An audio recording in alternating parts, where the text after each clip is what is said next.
Welcome to the Friday at 4 podcast series with your host Charles Luttrell and co-host Steve Kent.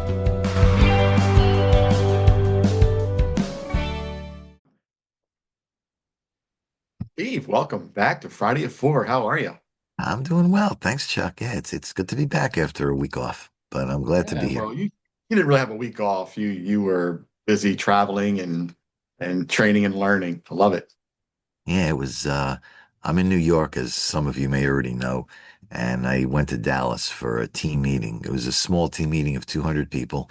That's well, Small team meeting. But it was an awesome meeting, reconnected with a whole bunch of people, so I'm real psyched and ready to go.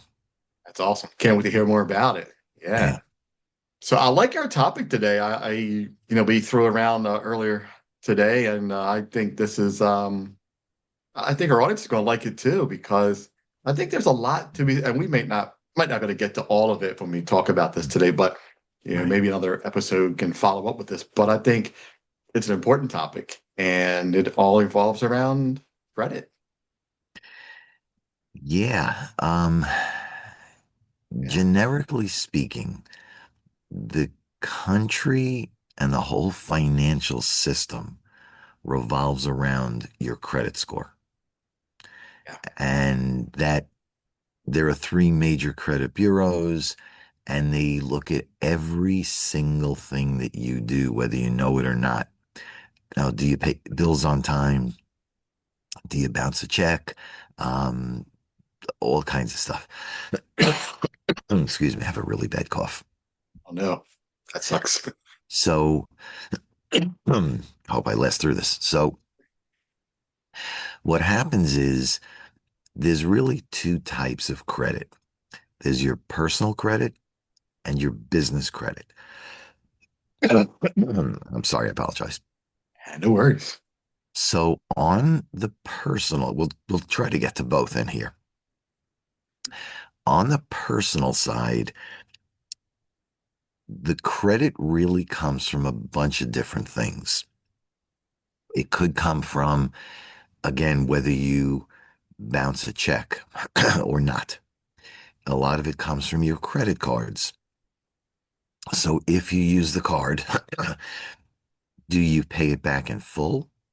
Do you pay the minimum credit or the minimum balance due? Are you late? Again, I'm sorry. Are you late with your monthly payment?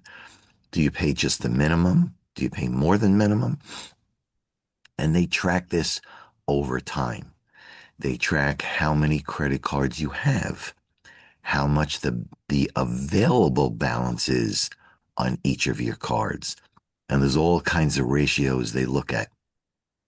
So, as the example, if you're looking to buy a house, they say, for example, the cost of the house, so your monthly payment plus taxes plus whatever else, as a percentage of total income, basically known as debt to income ratio when you're buying a house. Well, the same thing with credit cards. They look at, let's say Chuck has three cards totaling $10,000 of available credit to charge. Well, Charles, because he has the $10,000 available, you would think, as a normal person thinking, because you don't know any better and they don't want you to know any better, you could charge the entire $10,000 because that's the limit they gave you. Now, whether you pay it off in full or not, they are going to ding your credit and your credit score will go down because they also have a ratio, and I don't remember exactly what it's called, but they want you to keep of that 10, in this example, of that $10,000 available. They may sit there and say you can only use 1,000 of that 10,000 before your credit score goes straight down. Yeah. So, as a logical person, you should sit there and say, I'm confused. I do Right. this all the time. I'm Oh, wait a confused. minute. You mean I can't use 10,000 on my credit card? Hold up here. Exactly. You Right? read my mind. They Yeah. give What? me 10, but they tell me I can only use one, and then they ding me. Yeah. What's going on here? What gives? That's the game they play. Yeah. Nobody really knows, to my knowledge, nobody really knows what, why, how, who. They just come up with these rules, whoever they are, Yeah. and they say you can only use 5%, 10% before you run into a problem. Yeah.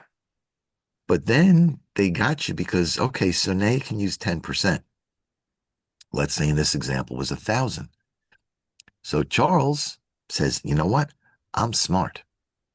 I'm going to go apply for another credit card. I want that 10,000 to go to 12,000.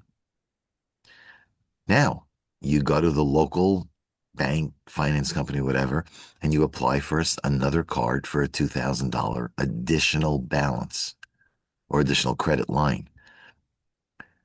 If they give it to you, it goes against your credit because now you have another card.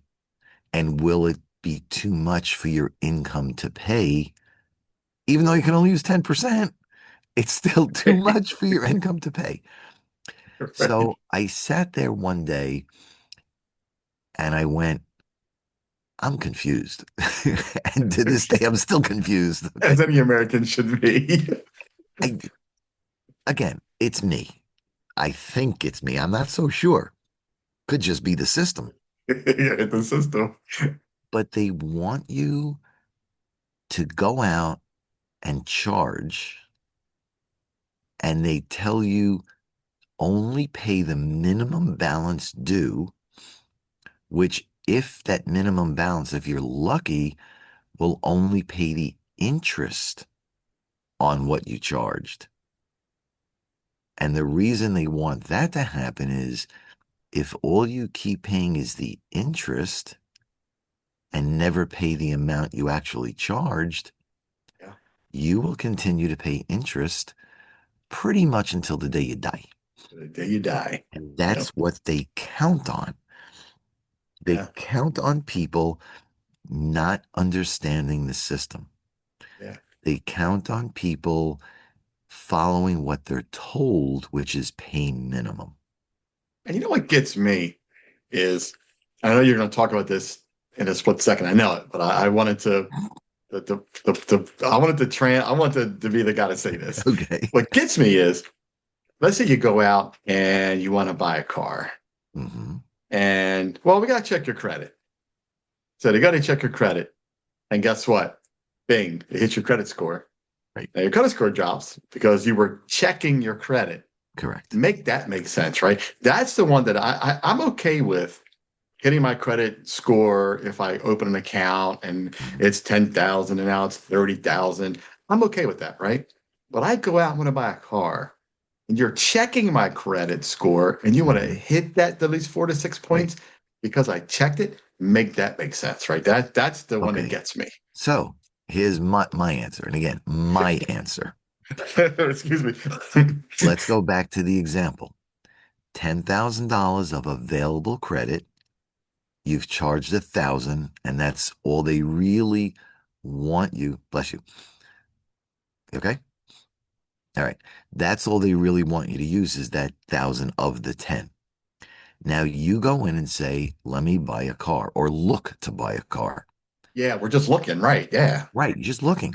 But Yeah. when they go in and run the credit to see whether you have enough available and your income and all that stuff, the reason your credit score goes down is Right. because they think if you buy that car, you're, instead of owing 1,000, you're going to owe 1,500 for the next month's payment. And what if you don't pay it? Now you're going to owe 2,000 because the next month's car payment and then 2,500. So they're going to watch that ratio of what you charge to what you're available continuing to like come closer and closer.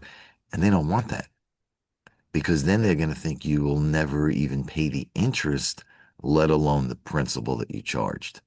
Right. So it I think it's really does amazing. work against you. Oh, the system's always working against you. Yeah, Absolutely. the system is rigged. Yeah, And it's all this, rigged. yeah, oh, yeah, yeah. And this is all on the personal side. Yeah, So it impacts if you go in to buy the car, the television set, clothes, food, anything you yeah, plop your credit card down on. yeah. I mean, debit card is one thing that goes directly against your savings or checking account. But on the credit card side, how much are you using against that available credit line? Right, 1,000 against the 10, 2,000 against the 10. That's what they're looking at. Um, the only way to get around that is when you're young, and it doesn't have to be when you're young, but it's easier when you're young because then it carries through the rest of your life, is get a credit card. And my father did this. I remember him telling me this 50, 60 years ago when he got his first credit card. Now we're talking at this point in the 60s. Yes, the 1960s. Okay. Not, my son would say the 1860s, but the yes, it was the 1960s. 1860s. And he took that first credit card. Now, back then, of course, things were much different, cost wise, price wise, but he took like $100 credit line, which back then was a lot of money. Sure. And they charged like $20 and they paid it off. Next month, they charged $20, paid it off. $25, paid it off. $30, paid it off.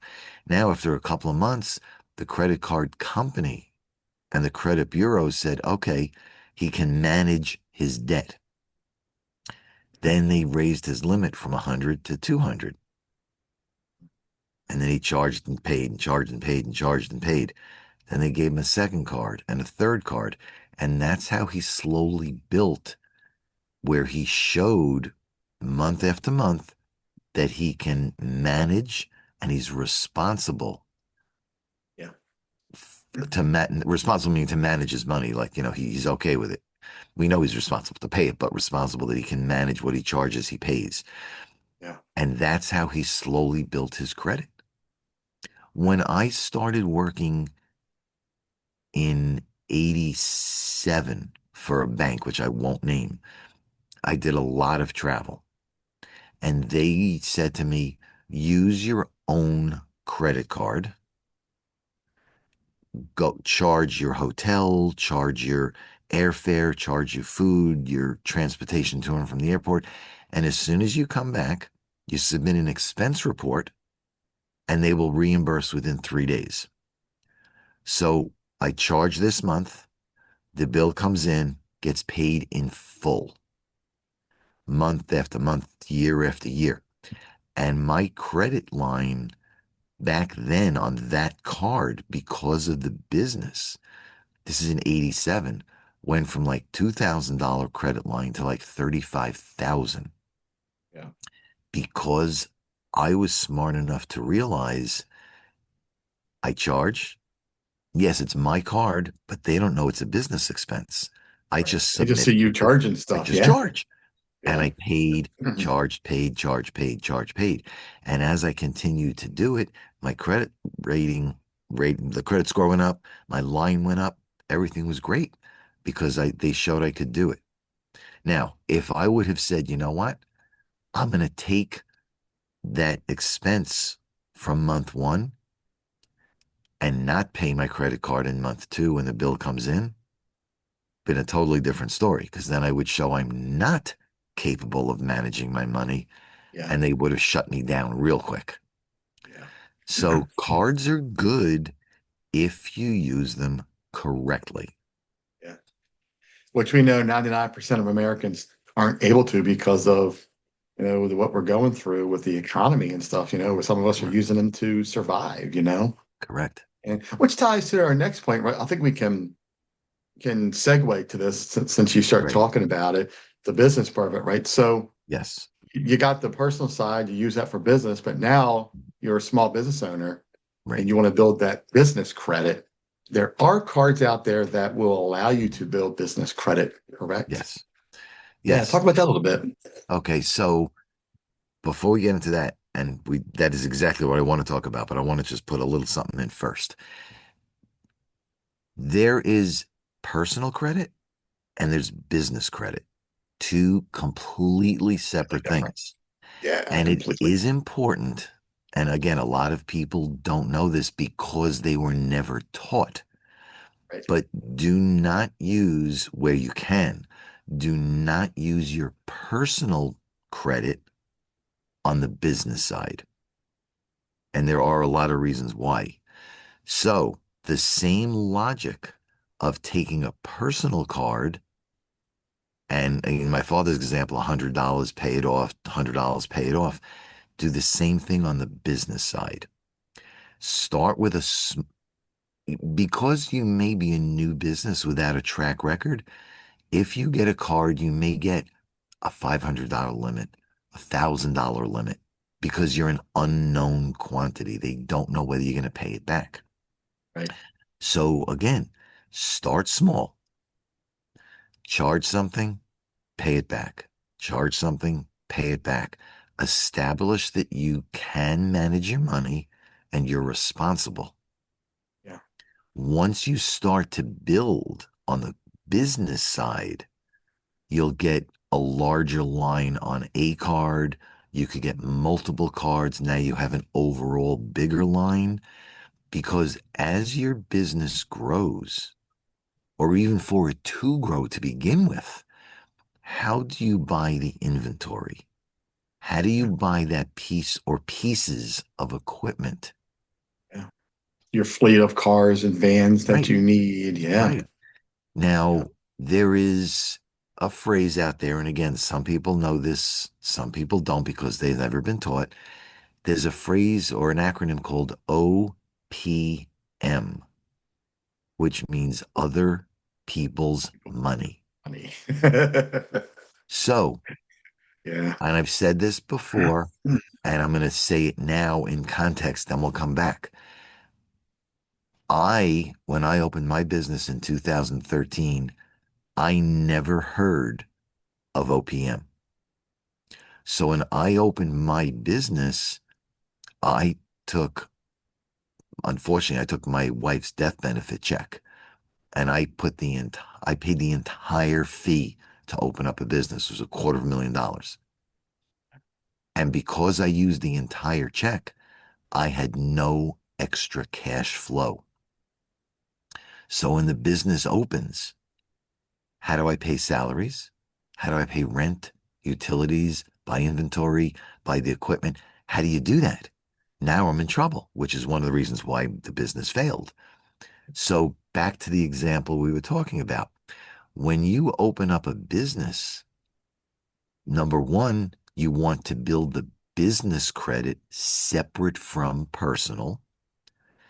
You want to put the minimum down and finance the rest because that extra cash, by not paying for it, will give Yeah. you that extra working capital for salaries and rents and other things. Yeah. Yep. The other thing you absolutely want to do, which I didn't in the beginning, was make sure you talk to either a CPA or an account or an attorney and set the corporation up separate from your name. Separate it Absolutely. legally, financially. So if something happens to the business, Yep. you go, bye, and you walk away completely Yep. scot free. And it's Right. 100% legal.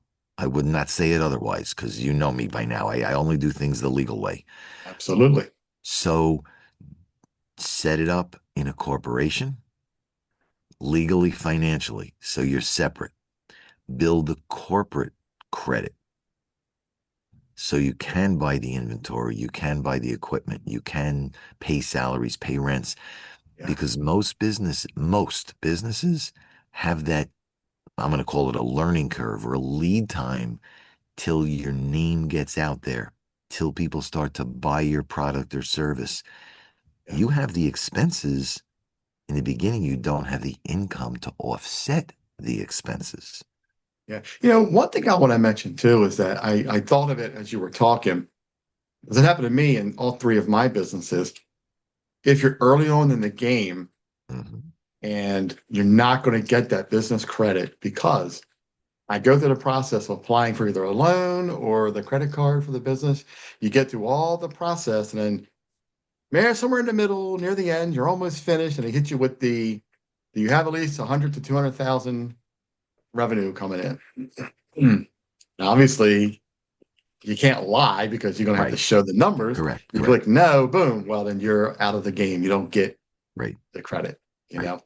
So I wanted to mention that because I think a lot of people are fooled by that. And that's why all of my businesses have been bootstrapped, which means I don't borrow other people's money. I don't Right. do credit. I did it on my own. What I can afford to get, I do. Right. Use personal as well, which we Hmm. shouldn't mix, but in this Yeah. case, you have to, as you know, in an Right. LLC, you can Hmm. do that. But I want to mention that because it hit me when I first started this. I'm like, well, why can't I get any credit? And I think, well, they want to see that you're making money first. They don't want Correct. to, even if you're Correct. making 10,000, 20,000, it's still not enough. They Yeah. want they want that high dollar amount to know that they're going to be Yep. secured with what they're giving you in that credit. Right. Right. So Yeah, there are a couple of options, and there is no right or wrong. Everybody's different. Every situation is different. sure. One option says, okay, I want to borrow 100,000 to your example. I want to buy 100,000. I don't have the income. They say no. Now, a couple of options. You can find somebody who will lend you the money. And in some cases, they're going to want a piece of your business, a percentage, an equity stake in your business. If you're willing to do that, make sure you find an attorney. Make sure that there is a buyout clause that once you pay back the 100 grand, maybe plus some interest, you now retain 100% of the business. Very critical, because if you don't do that, they're going to maintain a percentage forever until you As you wise up. At grow, that point, they lent 100 grand. They may end up getting back 1 million until you get couple wise. million, yeah, So right. again, get an attorney for that. Yeah, Um, Another option is some place may person, bank, whatever, may lend you money, use your building if you own it as collateral. mhm, They may take your inventory as collateral. So if you don't pay it back, they take your building, they take your inventory. yeah, But if you can't pay it back, you have no money, basically let them take it, you walk away, right? yeah. Not And the really what you scary want to thing do, is, but yeah, and the scary thing how it's all ties to all of all these decisions you make, personal and business, it really affects that score, which is what we're really yep, talking about, yep. is everything you do, they're looking at it 24/7, Hmm. hourly, by the minute, by the second. Everything is rolling. And every decision you make, your credit score might be 650, and tomorrow it might be 700. Next week it might be 550. All depends on those decisions, right? Yeah. That's a great point. And in today's day and age, with electronics, I'm talking from the electronic state or frame of reference, everything is tied to everything. Yeah.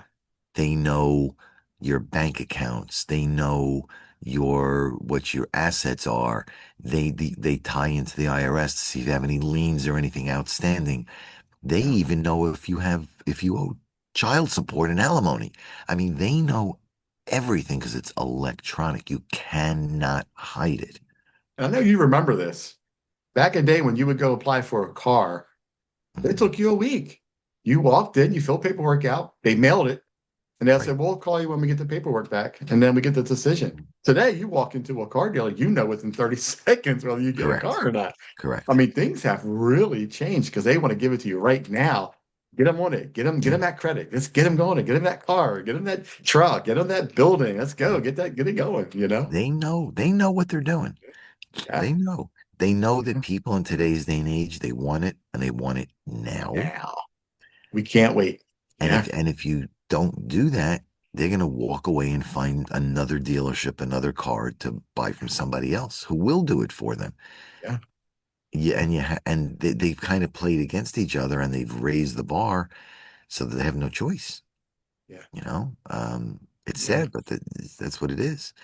That's Um, why I said how quickly your credit score can change because yeah, what you do today, it can change tonight, tomorrow. Hmm. You could wake up with a different credit score tomorrow, So I'll you give know? you a perfect example with no numbers. I've said, and I've made no bones about hiding this, that when I opened the business in 2013, 2 years later, the business failed. I was deep in debt. I did go bankrupt. And I think I've made that pretty clear before. And again, I'm not looking to hide it. Yeah. Now, when you declare bankruptcy, and I'm assuming this is federal. Again, I'm not an attorney. I don't know this. I'm in New York, so I don't know. Um, three credit bureaus. My understanding, and I was wrong, but my understanding was in 7 years, it rolls off your credit bureau and then your score goes up. Well, 7 years later, two of the three rolled off, not the third one. Wow. And I'm waiting for my score to go up, and it's not. A couple of months ago, I look at my credit score because I have Cap One. So when you log in, they give you the credit scores. I go in month one and I have a score. A couple of days later, I'm in the next month. I look at the score and it went up 60 points overnight Overnight. because that third credit bureau said, "Oh, you've now passed your 10 years since Mhm. bankruptcy." I thought it was 7, it was 10. Yeah, I think they can say it can be between 7 to 10 years. Yeah. There's no guarantee on that Yeah. So that's fluctuation. what it was. Yeah, So yeah. to the point, it could go overnight. Mine did. Mine went Yeah, up 60 points in yeah, overnight. yeah. I got very lucky when I first got my divorce and we had to foreclose on a house. And that's one of the worst things you can do Mm, is foreclose on a house because it hits your credit score really, really yeah. hard. Yeah. And the Yeah. chances of buying another house is probably Mm, slim to none. right. Right. And I'm a very fortunate man. I'm very lucky. I'm very grateful that my credit score has bounced back tremendously in Mm, a short amount of time. Why? Because I manage my debt, right. pay my bills, pay it on time. They see that and they said, well, we're going to give this guy a break because my Right. history from when I was Mm, a young man up until now spoke for itself, you right. know? And I got to tell you, I had some really low numbers and I couldn't get anything. And today I could get anything I want, you know, in that short amount of time. It's amazing what you can do with that credit number. Oh, it is. It is. Yeah. Businesses want to lend money Yeah. because that's how Absolutely. they make money. They lend, Yep. they charge interest, they make money. Yep. So it's in their best interest to help you along, to Yeah. give you those extra breaks, to maybe give you the $100 this month, 150 next month, 200 the month after. Little bit, prove you can pay it, we'll go a little higher. Prove you can pay it, we'll go a little higher. It's like Yeah. a staircase. It just keeps going up and up and up. Same Yeah. thing. They Yeah. I think I want to told you lend you. back in the day, I was so bad I had 17 credit cards. Mm, Yeah. wow. 17 credit cards. Wow. Can you imagine how far in debt I was with that? It was a mountain, Yeah. but I got out of it. I got Yeah. through it, you know, Yeah. and it was something, you know. There's a guy I know in Florida. Haven't spoken to him in a couple of months. Had 13 credit cards, had a $45,000 outstanding balance between the 13 cards. And he was not making a lot of money. How he got that much credit, I don't know. And every month he would pay some cards he wouldn't pay. Sometimes he would pay minimum, sometimes less than minimum.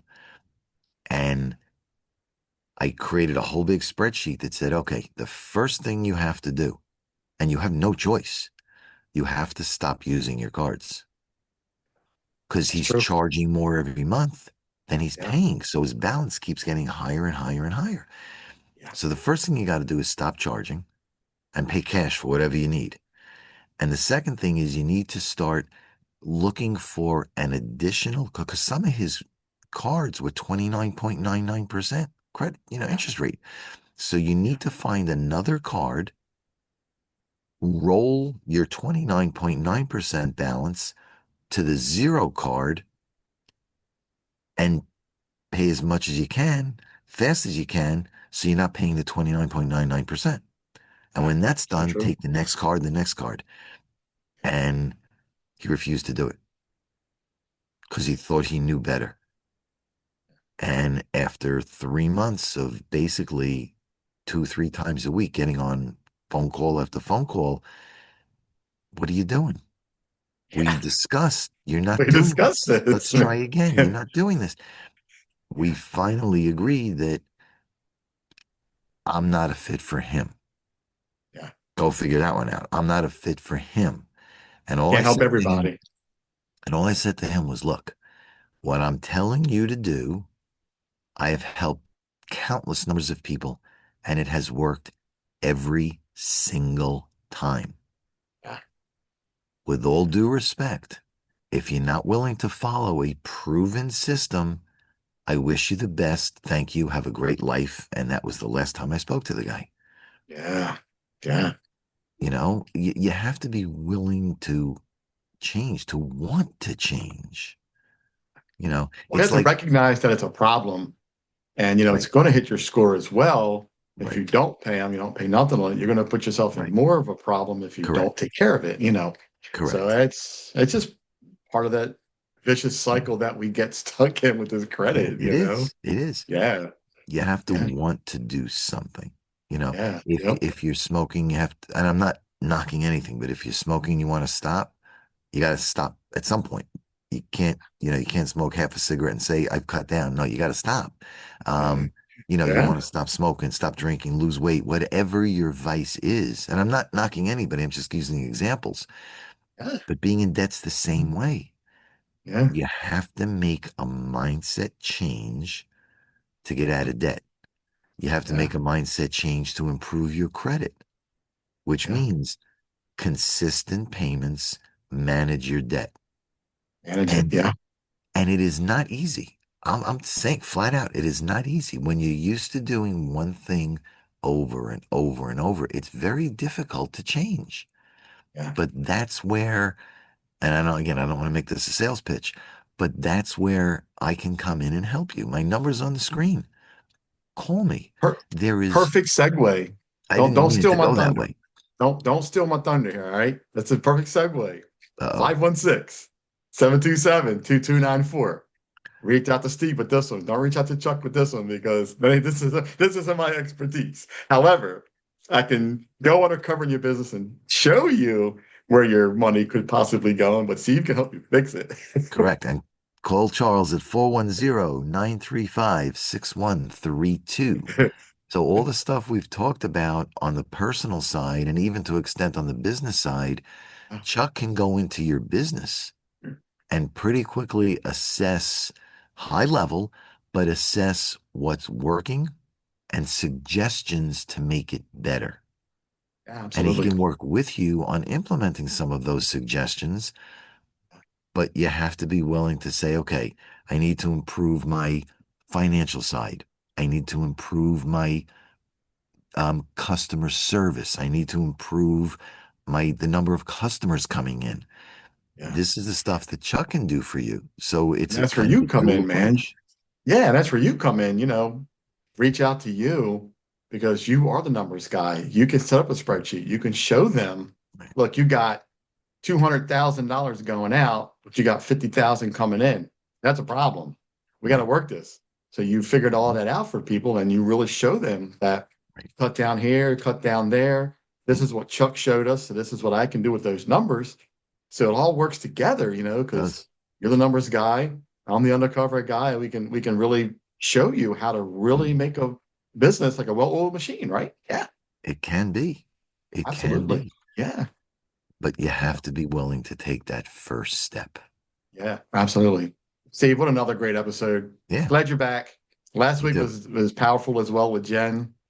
Glad you're back with all this knowledge. And Yeah.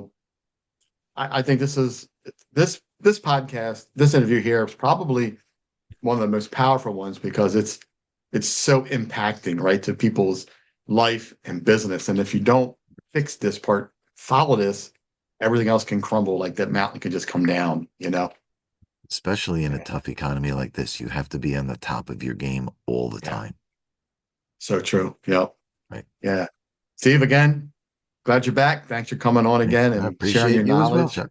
Yeah, absolutely. Everybody, have a great rest of the day. Have a great weekend. Steve, we'll talk soon. Wait, you missed something. You got it. Say, well, It's Friday at 4 because it's 4 o'clock somewhere. there you go. Come on, I got to do that. It's just become part of my psyche. I got to do that. It's Okay. part of our thing, man. Yeah, absolutely. I love that part, man. You know, I even got Jen to say it last week. I don't know if you listened to the interview or not, but even Jen said Good it. stuff.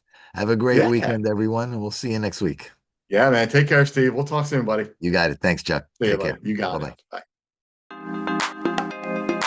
You've been watching the Friday at 4 podcast series with your host Charles Luttrell and co-host Steve Kent. Thanks for watching.